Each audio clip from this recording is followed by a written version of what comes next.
Good day, everyone, colleague participants. As you have discussed the last 2 days, internet security is a global concern. Critical infrastructure sectors, government, companies, business, academia, and private citizens are increasingly dependent upon digital infrastructures provided by several actors.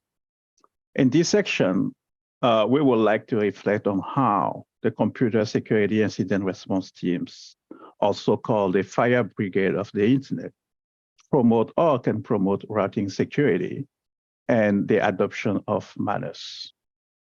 CSIRT provide a range of proactive and reactive services and implement standard and framework for effectively delivering their mission. They do so through shared intelligence, shared technical expertise, norms, and good practice in their communities, and support cybersecurity coordination among several stakeholders. To discuss that, several panelists will share their experience, lessons learned, good practice, and strategy with us. The panelists are Francis Sitati from the National Kenya Computer Incident Response Team. Thank you, Francis. Peter Gitau, Technical Manager, TESPOC, and also a sector CSIRT in Kenya. Interesting case. Thank you, Peter. Alain, Aina, CEO of Digital Intelligence Africa, an industry veteran who has built network across several verticals. I think I've known Alain since '96, and he was already building network at that time. And Barry Greene, who is another industry veteran, whose expertise span across several abuse communities, the forum incident response teams, etc. So let me start right away by Francis. Francis, I understand that you work for the Kenyan National CSIRT and that there is a national framework. In that framework, the telecom sector is a critical sector. Internet connectivity is a critical services, and system information infrastructures include internet exchange points, ISPs, mobile operators, and digital infrastructure. In some other country, it can be something else, for example, IT sector or another DEMI. So I'm curious about the role of routing security into national resiliency plan. For example, what do you do when there is a routing jack or when you receive an information about a vulnerability affecting BGP? Who do you call? How do you work with your ISPs, mobile operators, and telco? How do you coordinate with various stakeholders identified related to routing incident? Who are those stakeholders? Are these stakeholders included in your threat intelligence plan, audit requirement, information sharing practice, awareness raising program? Do you ask them, for example, to be manners compliant? What are the challenges and opportunity, Francis? Back to you. Thank you very much, Jean-Robert. If you can hear me, kindly confirm. Yes, we can hear you clearly. Yeah. Yes, so just to reintroduce myself, my name is Francis Sitati, as you rightly put it, from the National Kenya Computer Incident Response Team based out in Nairobi.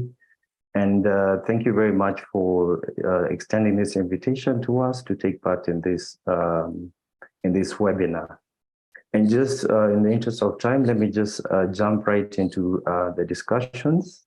So in terms of how the National CERT responds to routing incidents, indeed, the National CERT plays a crucial role in responding and coordination to routing incidents, and generally just ensuring the stability and security of the network infrastructure within the country.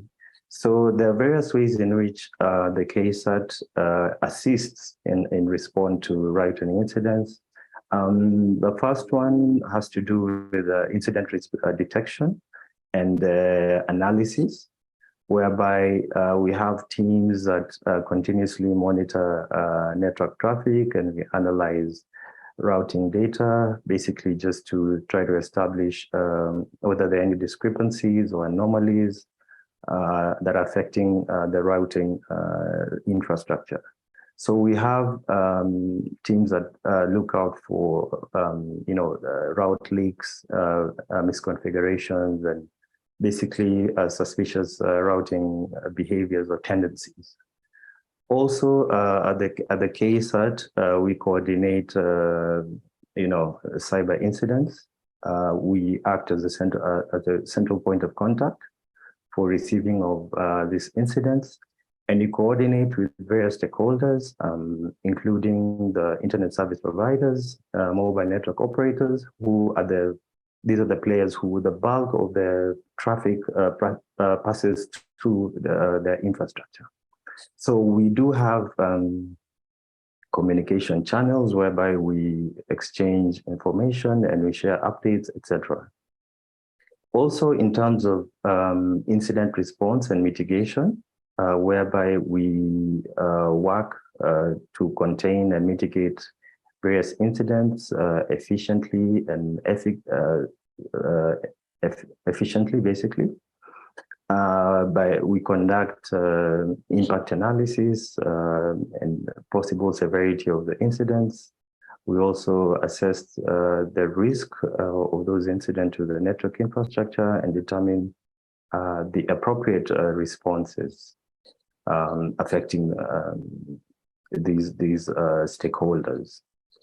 Also, we do have systems that provide network early warning to our various constituents, and we work with other national CERTs, both regionally and beyond, whereby we issue technical advisories, which is basically just guidance to these network operators and ISPs in how they can respond to possible routing incidents. So in terms of collaboration and also sharing of information, we work with other internet governance bodies like ICANN, that of course formulates the global best practices and experiences that we can deploy to our local situation locally. So in terms of the National Infrastructure Protection Plan, if you can call it that, we as a government have taken various steps to identify the critical information infrastructures within the country, and we recognize the importance of protecting these CIIs, of course, due to the significance in terms of the national security. We are living in an era whereby we are witnessing cyber warfare. And of course, CIIs have a direct impact on the stability of the economy and the public safety generally. So some of the initiatives that we have undertaken at the National CERT include, we took part in the development of a national cybersecurity strategy that basically gives an outline of how best to secure our cyberspace, and it also allocates the different roles and responsibilities that the different agencies will play in terms of building synergies to ensure that our CIIs are protected. Also, in terms of the legal and policy framework, we have various laws and policies that govern matters to cybersecurity and protection of this critical information infrastructure. We have the Kenya Information and Communications Act, specifically that provides for the development of frameworks for facilitating the investigation and prosecution of cybercrimes. also efficient management of critical internet resources. Also, we have an act of parliament known as the Computer Misuse and Cybercrimes Act that also, governs matters to do with the critical infrastructure. And recently, in the not too distant past, we actually gazetted various infrastructures as being critical to the economy of the country. From a perspective of the national CSIRT, we collaborate with various agencies through the national CSIRT CC Cybersecurity Committee that brings together players within the public sector and the private sector to build synergies, to build those trust networks, and to promote information sharing. So we collaborate with various sectors, like the energy sector, the academia. We also have the telecommunication sector towards, towards achieving the resilience and also response, coming up with response plans to these ever-evolving cyber threats. Also, I can talk about public-private partnerships. That's one of the initiatives that we're keen to develop. Specifically, we have the administrator of the .ke CCTLD, which is a role that is played by the Kenya Network Information Center, or KENIC. Basically, this is the importance of the PPP is that we're able to ensure that there's buy-in both from the public sector and the private sector that brings together expertise and efficient implementation of various security measures. Also, I talked about the Computer Misuse and Cybercrimes Act that establishes a committee known as the National Computer and Cybercrimes Committee, and the NC4. So the NC4 brings together various players, specifically in the public sector, that have a role to play in cybercrime management in the country. So we have different agencies within the law enforcement, as well as in the ICT sector.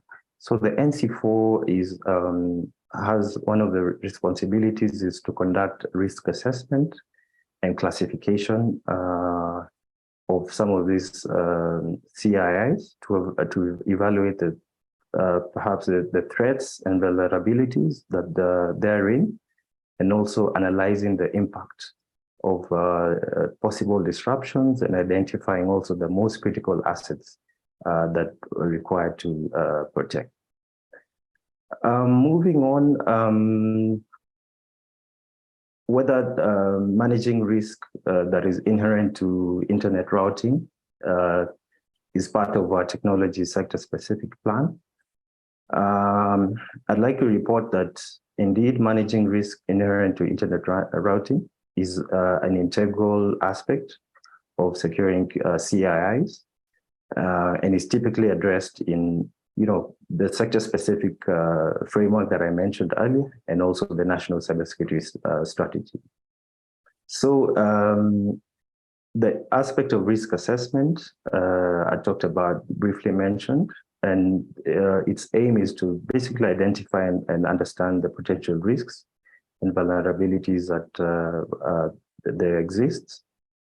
And this includes, of course, looking at the impact of disruptions, unauthorized access, route hijacking, etc. Also, vulnerability management, implementing measures to address, the well-known vulnerabilities in routing devices, the vulnerabilities in software, and the various protocols. Yeah, so some of the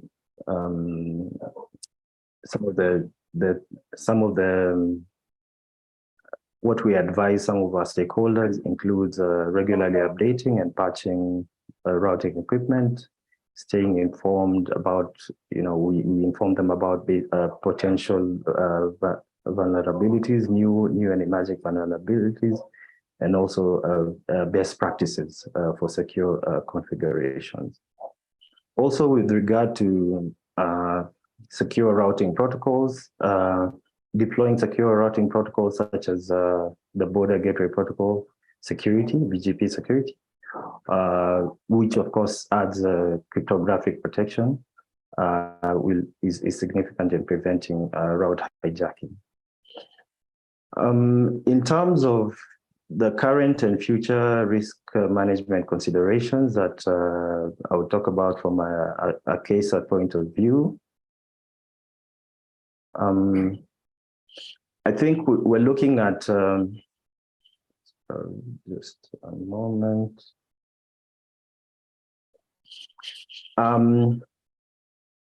We're looking at some of the cyber threat landscape, which is emerging. It keeps changing very quickly. So there's need to keep ourselves abreast, updated on various new and emerging cyber threats. We're looking at the threat that is, and indeed it's a global threat that is currently being posed by ransomware. Its ability to disrupt entire sectors of the economy. So it really is a threat to the national security for this reason. Also issues of, ransomware now is being offered as a service. Those are some of the concerns from the national CSIRT point of view. Social engineering also remains as a big problem in this part of the world, especially with regard to the mobile money transfer services that are very popular in the country.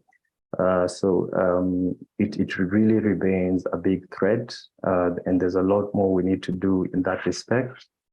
Also, there's been an increase in phishing attacks, obviously because of the easy way in which you can propagate phishing. A simple email gives you access to, potentially give you access to somebody's network. In terms of the legal and regulatory framework, we're looking to ensure compliance with various laws and regulations. We have now in place a Data Protection Act, 2019, I believe, because we believe that at least this will help to mitigate various legal and reputational risks, and also promoting, that culture of security. So in terms of capacity building and awareness, this is one of the major areas in which the national CSIRT is involved in, just to build that cyber hygiene amongst different, different populations, different ages, right from the school going, kindergarten, maybe preschool. We have a program known as a Child Online Protection Program that aims to, equip the younger generation with the right skills in terms of how they can protect themselves while using the internet. It also covers other disadvantaged groups like the people living with disabilities, and also the elderly, because the elderly remain a vulnerable group. So there is need for them to be, for their capacity to be built and for awareness to be created amongst that demographic. There are also various other initiatives that we're engaged in. We have an event known as the October Cybersecurity Awareness Month activities that currently we're working hand in hand with the academia, whereby we're looking to run a series of boot camps and hackathons targeting students in the universities and other tertiary institutions. We also run an event known as the Annual National Public Key Infrastructure Forum that focuses mainly on the digital certification services. There's a mobile application that we've provided on the App Store and Play Store that can be used to report incidents, including for children. And I could also mention about the Cyber Soldiers game that is, that is targeted at the younger generation, in as much as, it provides an avenue for the children to have to enjoy while playing the game, but it's also really educative. Something I could talk about is in terms of this is threat intelligence sharing. So we have established mechanisms through the NKCC, the National CSIRT Cybersecurity Committee, for sharing threat intelligence. As this helps to identify and mitigate emerging risks more effectively, and also it encourages organizations also to share anonymized threat data. We are seeing, especially in the financial sector, that players are not willing to come forward to report for obvious reasons. You know, there's reputational risk. But through these frameworks, we are seeing that more and more players in this space are coming out to actually report. And by doing so, they actually assist somebody else to avoid getting hit by the same kind of threat. So how we coordinate the various stakeholders identified regarding the routing incidents. We do this through various means. First of all, the internet service providers play a critical role for obvious reasons, because they're the carriers of the traffic, and they operate and maintain the network infrastructure. The ISPs are a major partner for us, as they are responsible for routing configurations and monitoring, and we work hand in hand in helping them take corrective actions to identify incidents within their networks. Also, we work with the mobile network operators, and since they also have a stake in the routing incidents, of course, because they also manage and operate the network infrastructure and the services. I talked about also the other national CERTs that we work with, both within the region and beyond. At a government-to-government level, we work closely to share threat information and to provide each other with technical assistance. Also, I think I'll talk about the internet exchange points, because these are crucial for the network exchange of traffic, since they also play a role in facilitating the coordination and communication amongst the ISPs, who are our licensees, and the network operators. So they have a role to play in the routing incidents by helping to disseminate information and also helping to address those incidents quite promptly. Yeah.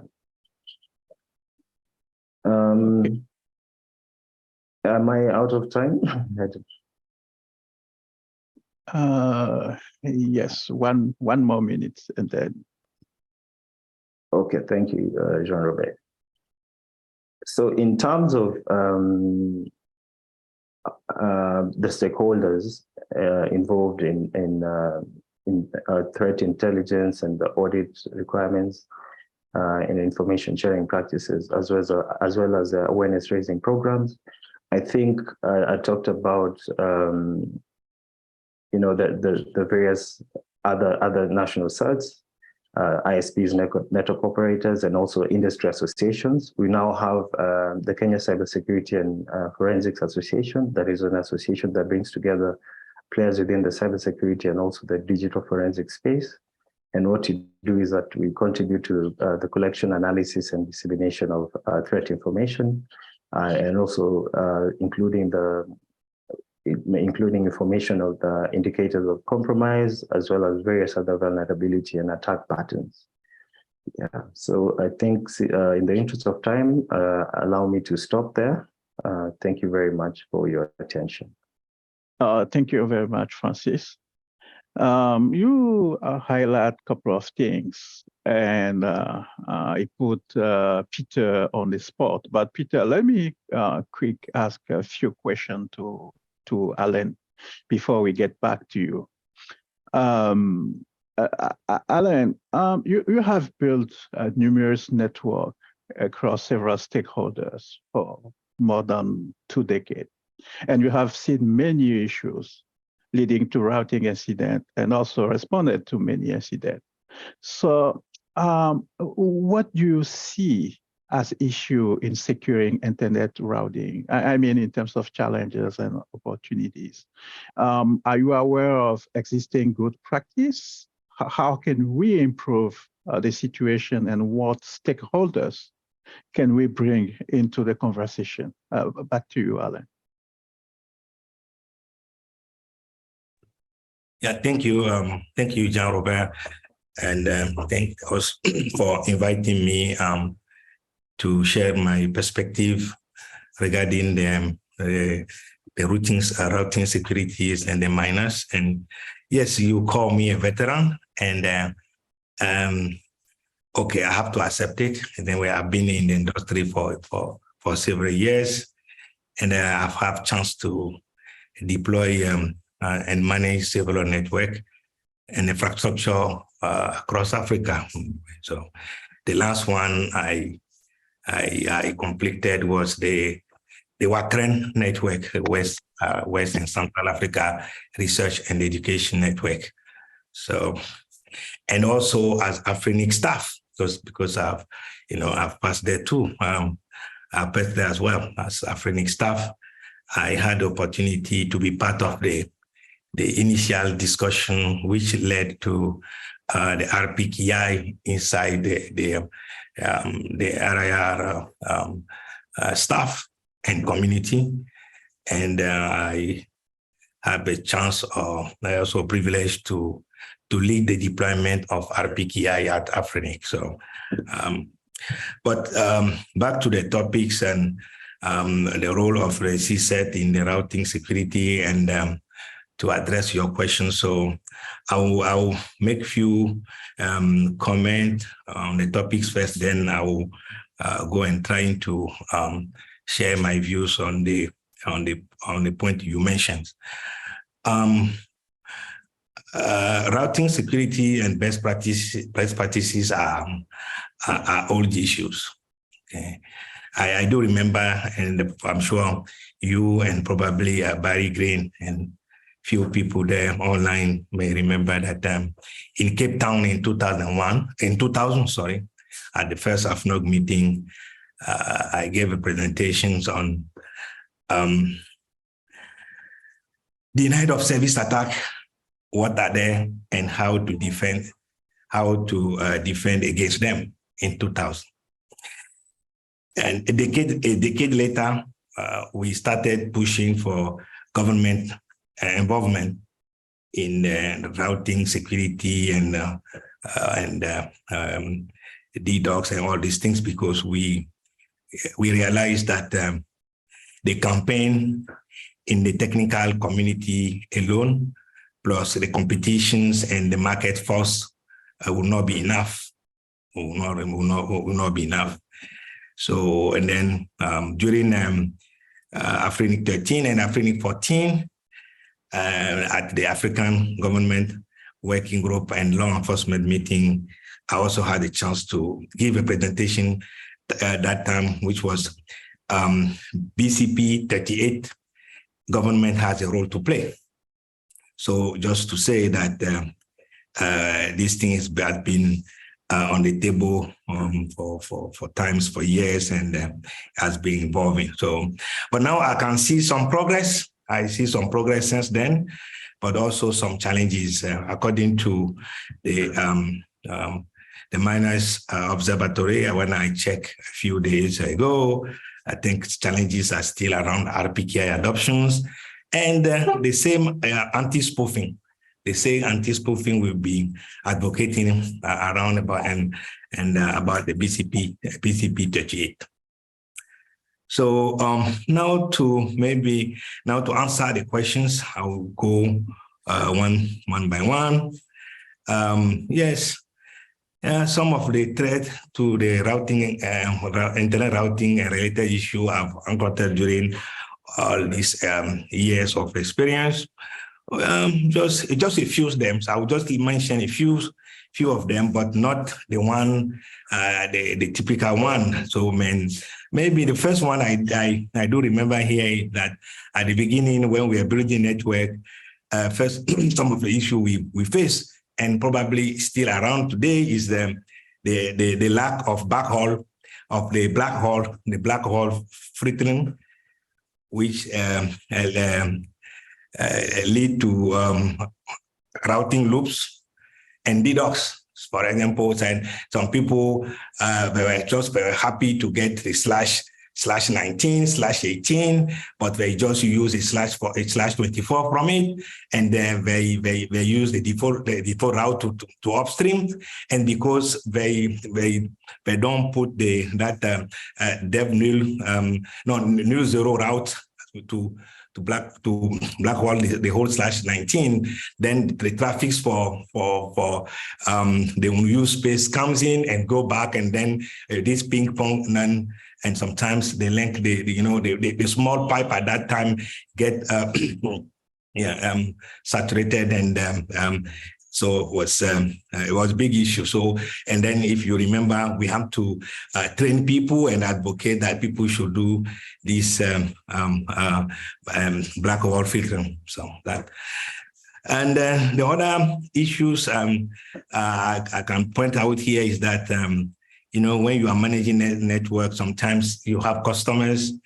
And sometimes then you have to find a trade-off between a customer's need and your best practices. And I do remember that, especially when managing the RAN network, the regional RAN network, sometimes we have to forced to switch the URFP, the URFP control we have to switch from strict mode to loose mode.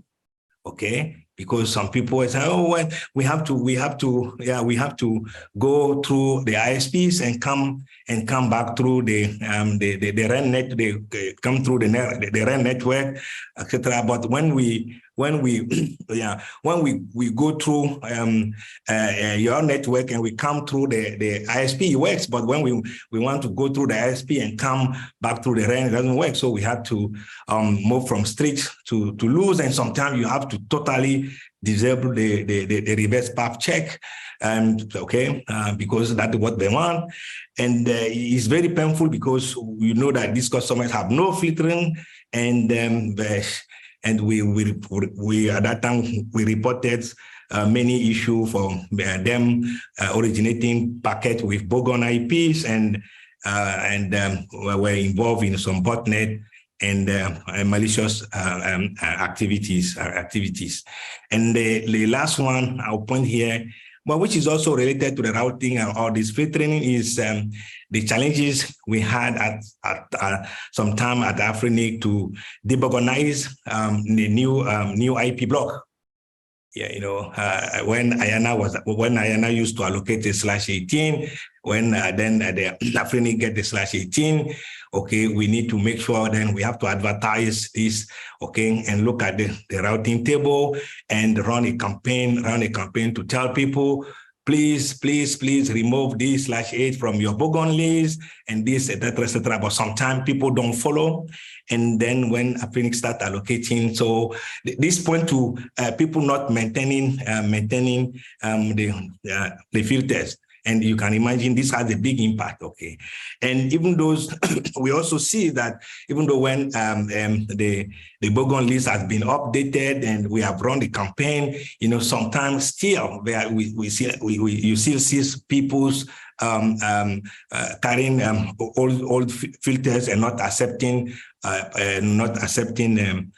packet from some of these IP address. So these are the routing related incident I want to mention and point to. But I think all these things are still happening. But maybe they are not on this day's top list, but they still happening. They still happen today. So the challenge and opportunity for securing the internet routing. So you know that changing the core has always been tricky and difficult. And what we are trying to do here is to affect the core. Internet, the motto has been, we keep the core simple and we innovate at the edge. But now, since a few years, we decided to improve the core, and then this comes with its own challenges. And so the main challenges, I think, remain convincing people to about the benefit of this improvement, implementation and cost benefit of this most of this measure we have in place. Okay, and this has been the main reason why we were calling the government, we were calling all the other stakeholders to come here. So I think these challenges remain valid. Okay, they remain valid, and also the fact that despite all the abuse and all these weird things going on internet routing, so people still have impression, but it works. So it looks like this is what I call the internet magic, because based on even when you look at all this abuse, all these weird things going on, but we still move packet. And internet still works. So it makes people say that you are just trying to fix something which is not broken, Okay, so then is but there are some opportunities there as well, and I'll mention a few of them. So these days now is becoming cybersecurity is becoming topics.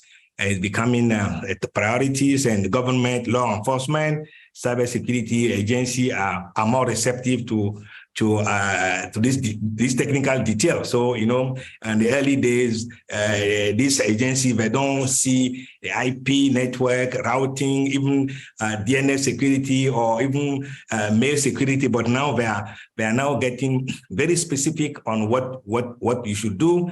And some of them are even encouraging and putting in a national framework that routing security should be in place. Okay, especially when they set the objective goals for securing communications and e-services. So we've seen that now routing securities is now being mentioned in the national framework, being now imposed to the critical infrastructure, which include the providers, etc.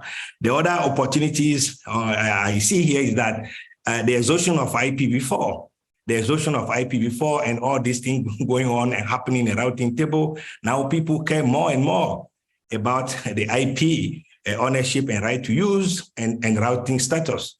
So people really care, and then they're accepting. They're asking, what can I do? What can I do to make sure that nobody hijack this? What can I do to make sure? Then I see opportunities over there. Any good practices to how we can improve the situations? I would just say here that not to repeat the other colleagues, but to say that capacity building, I see capacity building again here too.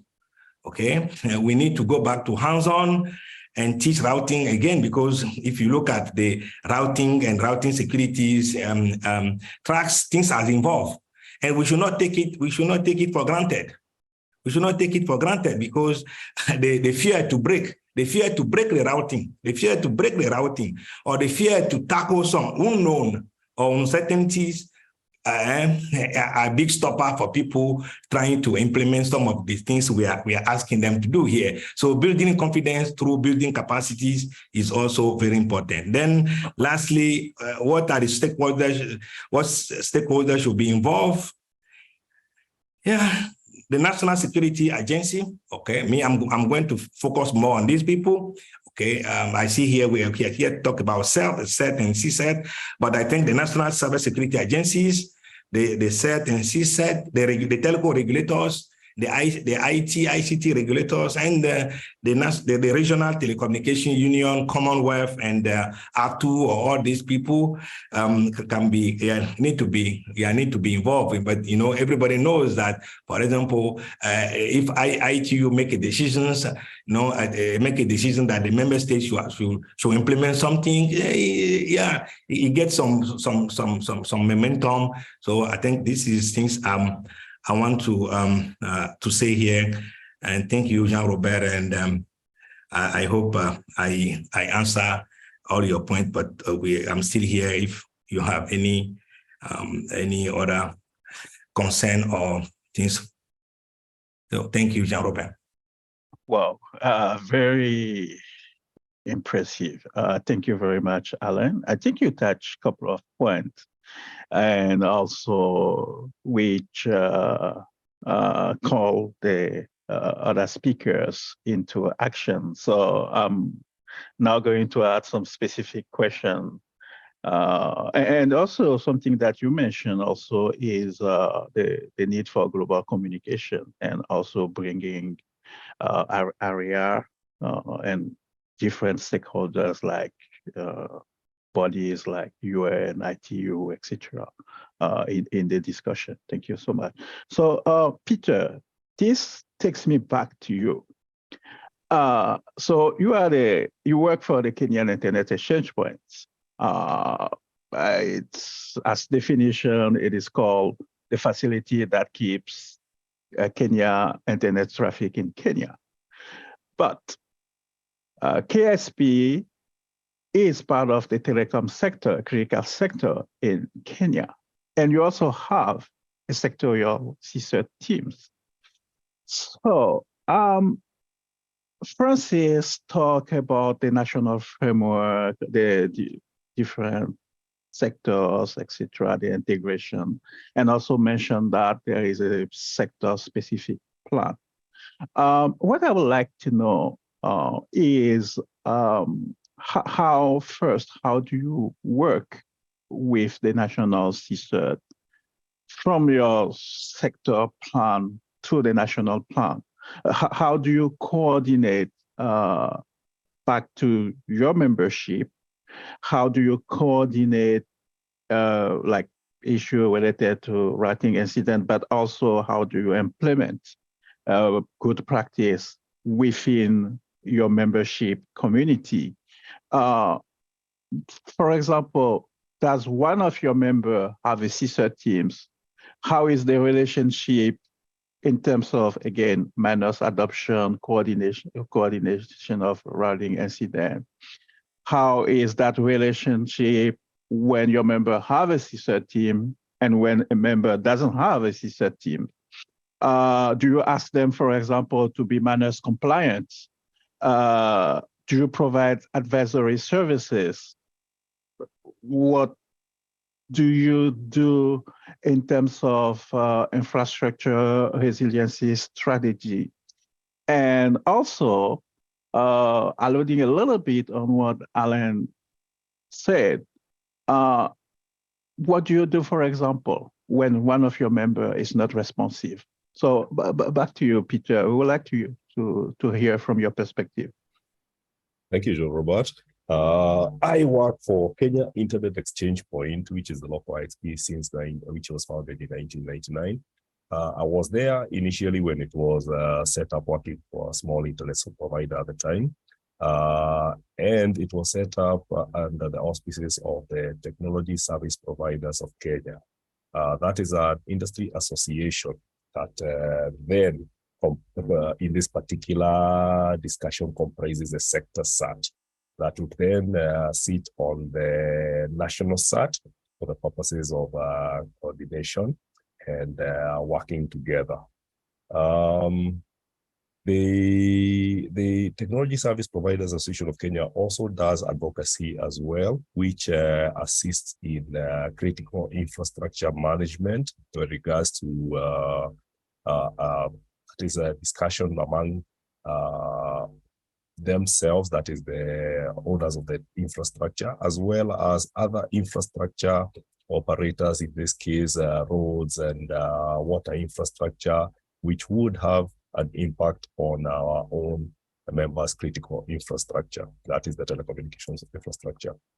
By sitting on the national CERT, we represent our membership from the sector CERT perspective, and that allows us to ensure that best practices are followed by members, mitigating the incidences that might occur, education, and supporting technical teams. This is done by a team which comprises several people within the test box secretariat who are dedicated to this purpose. The way we work with the national CERT is, of course, by regular meetings where we do attend their meetings that are called, and we do have regular communication with them so that information is shared as well as incidents as the case may be. This, of course, is further propagated to our members as well. Our members do have their own CSIRT teams.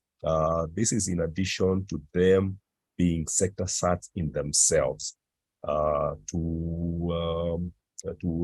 give several examples, we do have utilities that are members of CareXP, and we do have critical infrastructure who are also members of CareXP. Those comprise sector CERTs that sit at the national CERT level. When dealing with our members, we ourselves as the Kenya Internet Exchange Point do filter and are manners compliant. We do this as by default, and we automate our processes in that regard. By doing this, we are an example to our members when we turn around and ask that they also perform filtering as a best practice, in addition to the Kenya Internet Exchange Point connectivity that they have with us. We do encourage them to also ensure that they do filtering to their upstream providers and their bilateral providers or partners, as the case may be. This hopefully will mean that they would also be manners compliant and would also qualify for certification in that regard. We do also provide training to our members in a whole lot of other areas, but also specifically on issues to do with routing security. With regards to manners and BGP vulnerabilities, as I mentioned, we are open to discussing our manners participation expectations with members regarding their peering security. It is a conversation that we are very much willing to have with them, and we do have with them.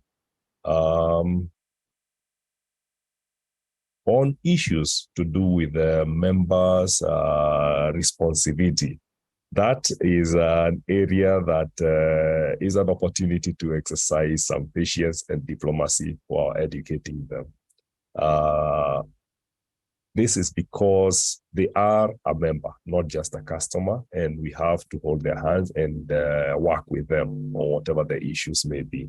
Of course, our members are aware that non-compliance with technical requirements as regards to connectivity with the Kenya Internet Exchange Point may lead to suspension of services, but that is not something we have had to do in any case.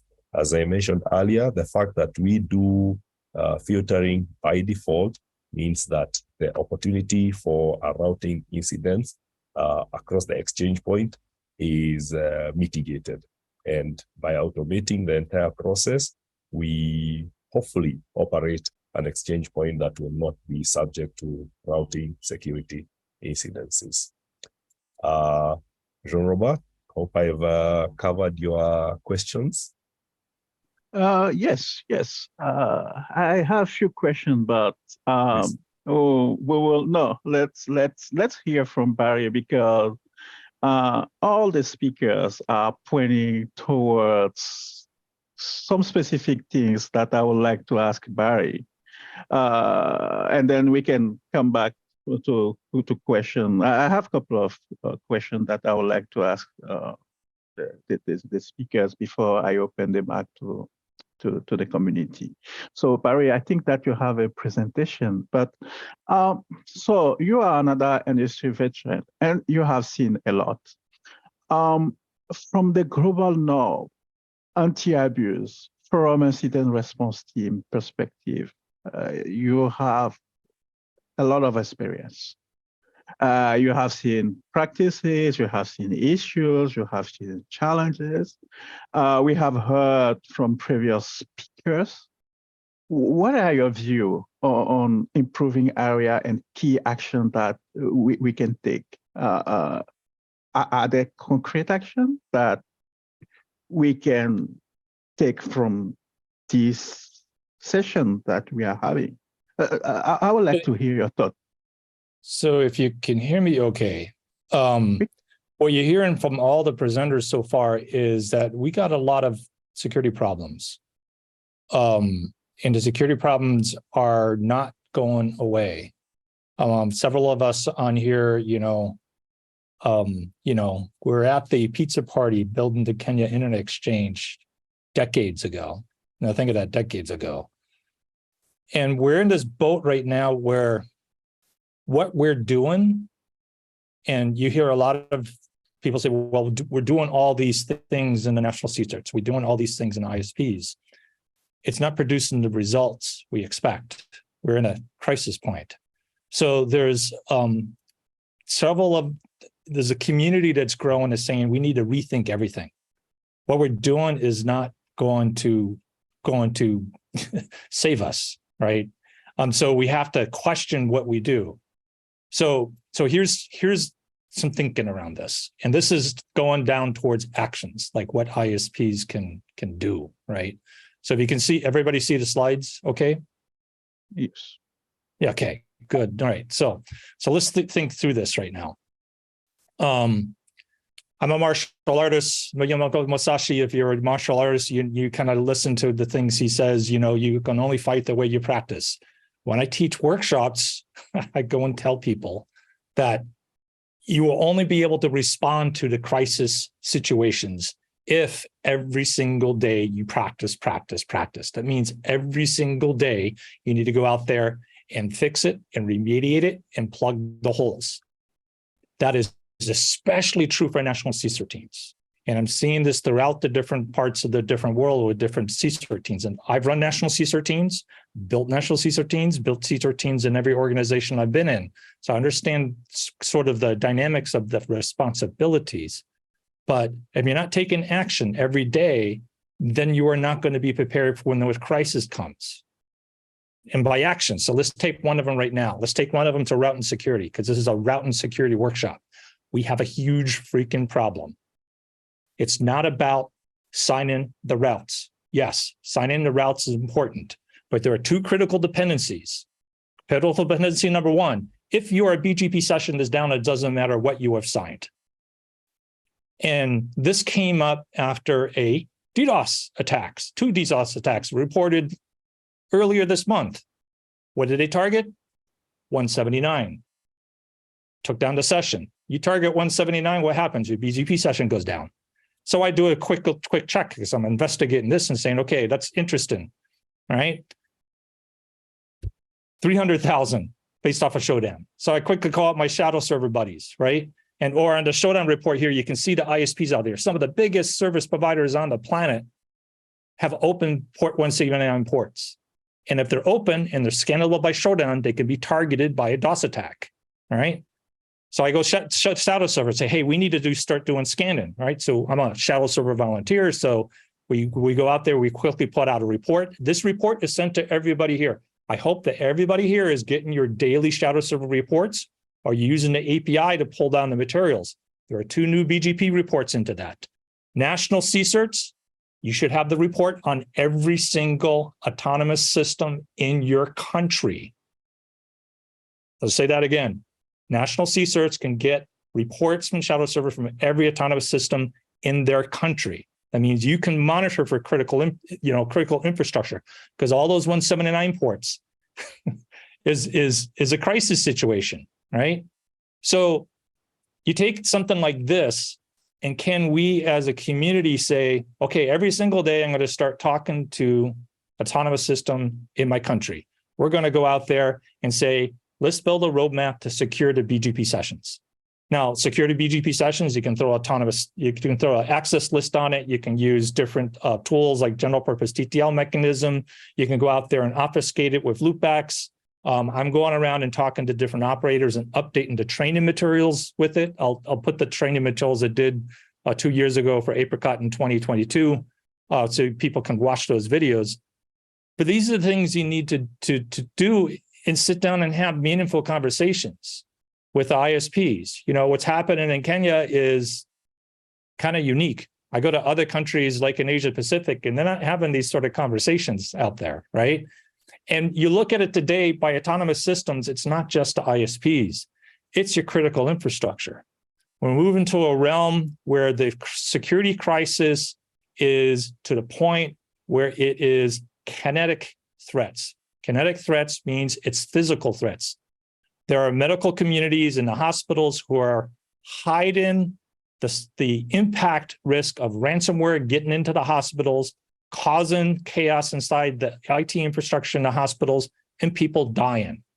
There are pipelines that had incidents to go on with the Ukraine war. There are satellite systems that were taken down, right? What is the collateral impact of all this, right? So this is, as the earlier speaker mentioned, this is a national crisis issue. This is not just about let's lock down the exchange points and the ISPs. All of mobile is using this infrastructure. So all your mobile phones is looking at this infrastructure, all right? So I don't know if anybody watched, but Rogers in Canada, major carrier, everything went down because they had everything coupled dependency and everything else. So you had people at their home working for Rogers, connecting through Rogers to get to Rogers with their cell phone from Rogers. And when they had an issue on their network, nobody can get in. The security codes didn't work, right? This is sort of things we need to look for with you know, the scale of it. So this is something I was thinking through with this session, and this is something I mentioned to the Manners team to do as an additional workshop to help national CSIRTs have a conversation flow. How could they sit down with their ISPs and not look at like big, long reports, but look at, here is the actions I do every day to get the networks more and more resilient, to do the different things to plug up the holes and to protect it. And because national CSIRTs have access to their country through Shadowserver, right? There's no excuse because this doesn't cost them anything. They run a script and they say, how many routers in my country have Telnet opened? Or even running Telnet instead of running SSH. If they're running NTP or simple network management protocol. If your network device is scannable by Shadowserver, it pops up on the report. And if your network device if you can see SNMP, that means I can find out the version number on that network device. That means I can probably figure out a way to break into the device. If I can break into the device, all the RPKI in the world is not going to save you when somebody breaks into your router. So Manners, to me, one of my criticisms of Manners has always been like, it's not going far enough. It's not going far enough in the requirements and expectations it puts on its members and what they sign up to, and then enforcing the mechanisms with it. All right. So this is something to stay tuned. I'm going to develop a, you know, kind of like a guide so people can go through and say, here is a conversation tool. Because one of the things I do is I help people by, here's a conversation tool that they can go through with it. Right. And is this really a problem? Well, this is a rubric. It's a rubric from a friend of mine. It's a rubric from a friend of mine that every day is tracking down DDoSes.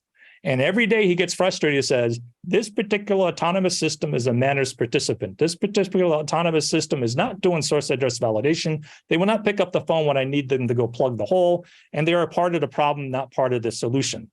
Why is this going on, right? And so he built this rubric because he will finally get through them and they'll come up with all these excuses. This doesn't work, that doesn't work. And a lot of clue problems like that. So operators and national CSIRTs, it's really important to actually get into a action mode versus a, here's a report and here's like, oh, I'm exchanging information. Exchanging information doesn't do anything unless you take actions to it every single day. So if you look at my piece of wisdom of watching this over the years, do that. Now, if you want to know more about this, I posted as soon as the DOS attacks happened, I did some initial checks. I did a post on it. There'll be more things coming out within the first community and things like that, but you can kind of keep tuned with that. These slides I'll push out and also push some other links in there onto the portal so people can get access to some of the materials on here. So that's kicks it off.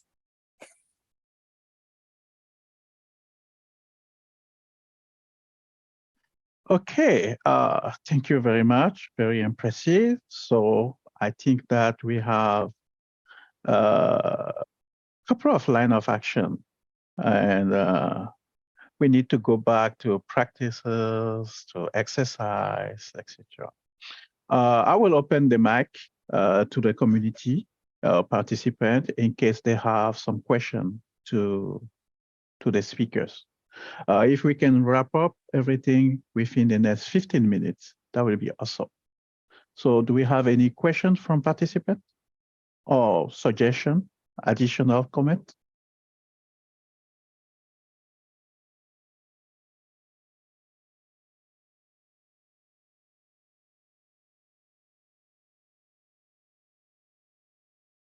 One thing I was going to say to break the silence, I just what Peter mentioned about the collaboration. I mean, he and I, and to give you guys a story and building the Kenya Inter Exchange, we had a conference during the day, and then at night we were hanging out at the exchange place. We got pizza, and it was a whole bunch of us sitting around, everybody on the laptop, everybody from a different organization, and everybody helping each other redesign everybody's backbones to work on the exchange point. That level of collaboration is what we need. And it's collaboration combined with action, because that was a time period where everybody got together, they helped each other out, and they helped each other act and take action. They didn't sit back and say, well, you should do this, you should do that. No, everybody was next to each other, helping each other out. That is the spirit that can help keep the miscreants at bay. Okay, thank you. I have a question here from a participant.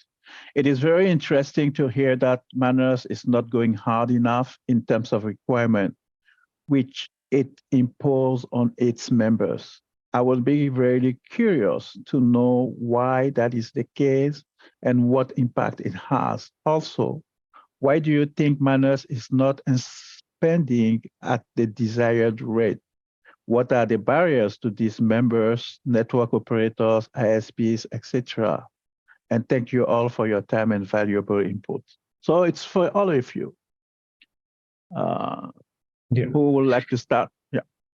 Yeah, thanks, Jonathan. So this is Kevin. I can answer, at least I'll try and answer that question.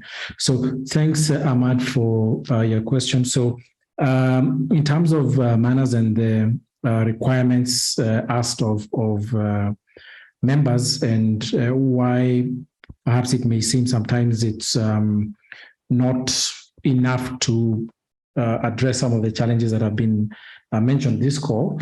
So Manners next year will be 10 years old. Manners has been a community-led activity. It basically prescribes a set of best practices. And what we ask of the members is that they agree to conform to a certain set of actions. So the actions have been divided into four main categories. There are action points for network operators, there are actions for IXPs, there are actions for CDNs, content data networks, and then actions for hardware manufacturers. Now, we've been taking in this input from the community, and right now we're actually in the process of developing what's going to be the future of Manners, which is called Manners Plus. Manners Plus is going to be an elevated level of Manners, whereby we are going to ask that the members or the participants of Manners take more aggressive stance on the action points, and there'll be more thorough auditing of how networks are conforming to those action points. So it's been a community-led event. It's grown in strength over the years. Right now we have about 1,000 participants, or 1,000, you can call them members, so to speak, but we call them participants. So That's the plan right now. In terms of, we are working on what's called Manners Plus. That's going to address some of the gaps. In fact, there were a couple of presentations last week, sorry, not last week, yesterday evening, last night, regarding what Manners Plus is going to be about, how that can be brought into supply chain security. And it will be the next, it will be the evolution of Manners, whereby there'll be stricter requirements of the members and stricter auditing to look after the so-called Manners Plus participants. So it's been a community-led event. We are also trying to get our members to help with our fundraising so that we can improve some of the aspects of Manners.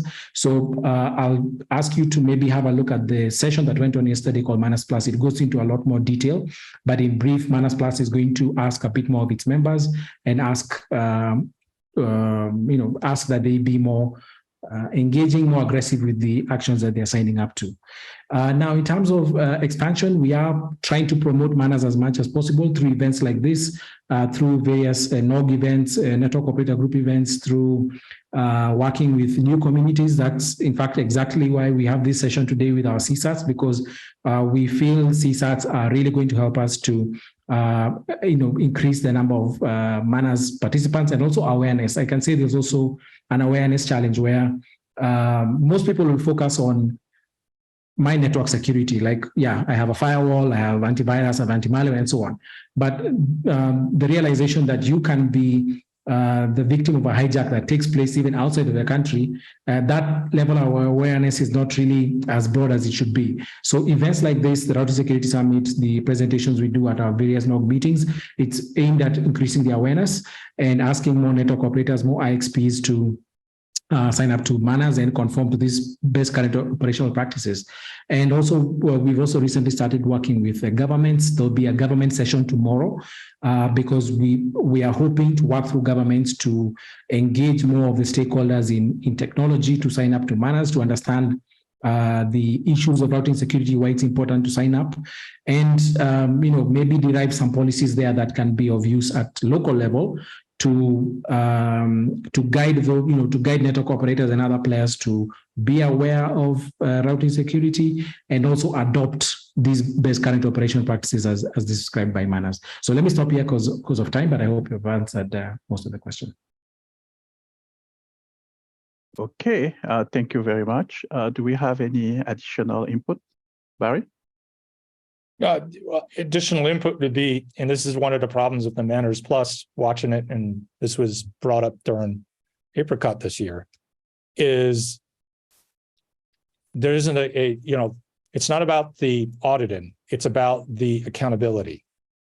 And there isn't a direct feedback methodology in where the membership can say, we got 4 operators, we're tracing down a serious DDoS operation. It's coming out of you as a Manners operator, and we can't find anybody who can help us. And it's spoofed addresses, right?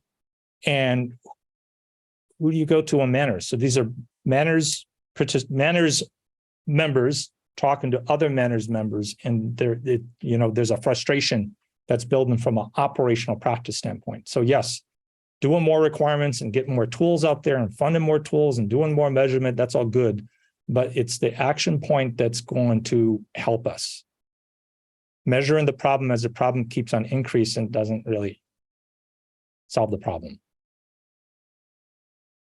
Yeah, maybe a quick response to that, Barry. So the Manners Plus, it's a work in progress. We have an open working group there where we are asking the community to provide more input and ideas. By no means are we saying we have all the answers as the ISOC team behind the Manners project. We are working with the community. We have a steering committee as well.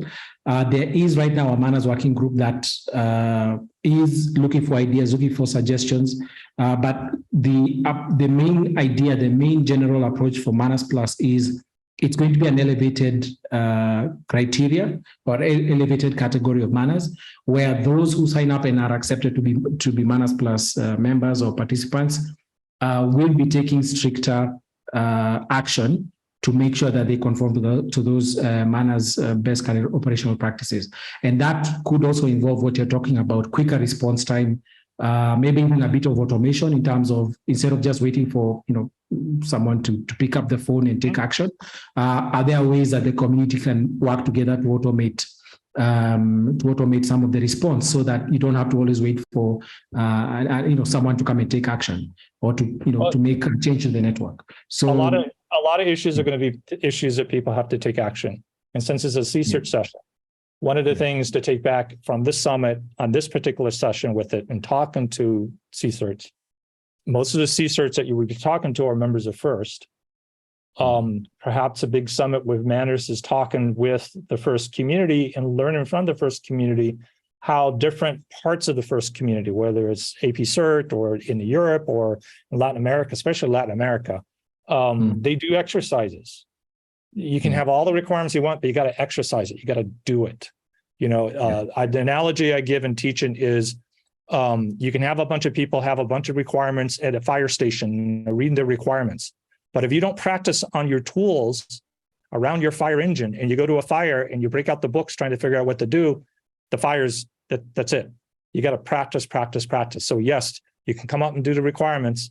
But one of the reasons in the incident response community and from the FIRST, I'll put on my, as a FIRST liaison, is practice is key.